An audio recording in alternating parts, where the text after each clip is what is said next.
আজকের এই কাহিনীটি ইসলামিক ইতিহাসের আরও একটি অনুপ্রেরণামূলক গল্প। আসিয়ার জীবনী নারীদের জন্য ধৈর্য, ঈমান ও আত্মত্যাগের এক অনন্য দৃষ্টান্ত।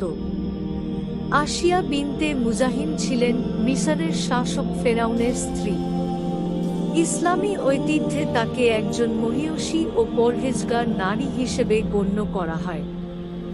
কুরআনে তার নাম সরাসরি উল্লেখ না থাকলেও তার ঈমান, ধৈর্য ও আত্মত্যাগ সম্পর্কে বলা হয়েছে।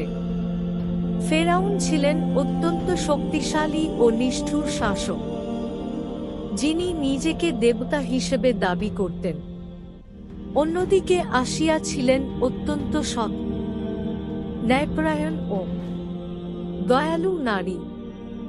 যদিও তিনি ফেরাউনের স্ত্রী ছিলেন, তিনি কখনোই তার স্বামীর অন্যায় ও অত্যাচারকে সমর্থন করেননি।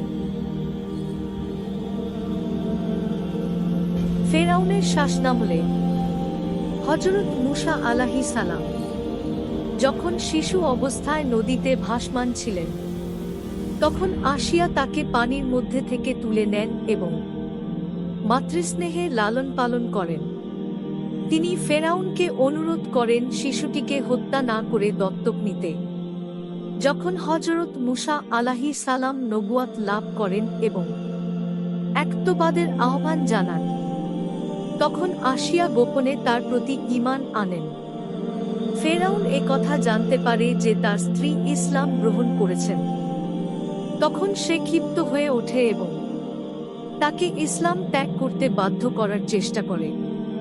কিন্তু আসিয়া ঈমান ধরে রাখেন এবং আল্লাহর কাছে জান্নাতের জন্য প্রার্থনা করেন। ফেরাউন আসিয়াকে নির্মমভাবে শাস্তি দেওয়ার আদেশ দেয়। তাকে দড়ি দিয়ে বেঁধে চরম গরম রোদে ফেলে রাখা হয়। তাকে লাঠি ও চাবুক দিয়ে মারধর করা হয়, কিন্তু তিনি তার ঈমান ধরে রাখেন। ফেরাউন দেখে যে কোনোভাবেই আসিয়াকে তার ধর্ম থেকে সরানো যাচ্ছে না।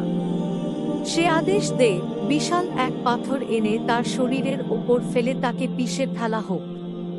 কিন্তু এর আগেই আল্লাহ তার আত্মাকে কবুল করে নেন, ফলে তিনি কোনো কষ্ট অনুভব করেননি।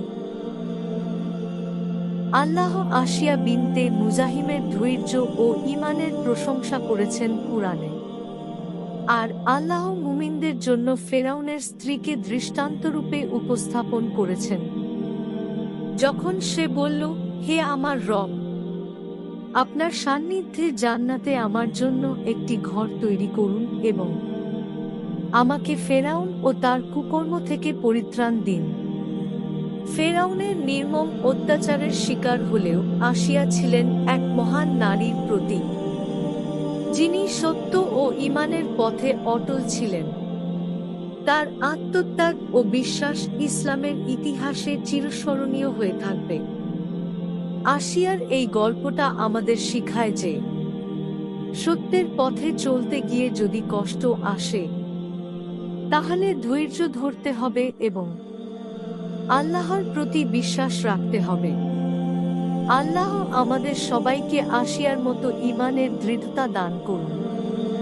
আমিন।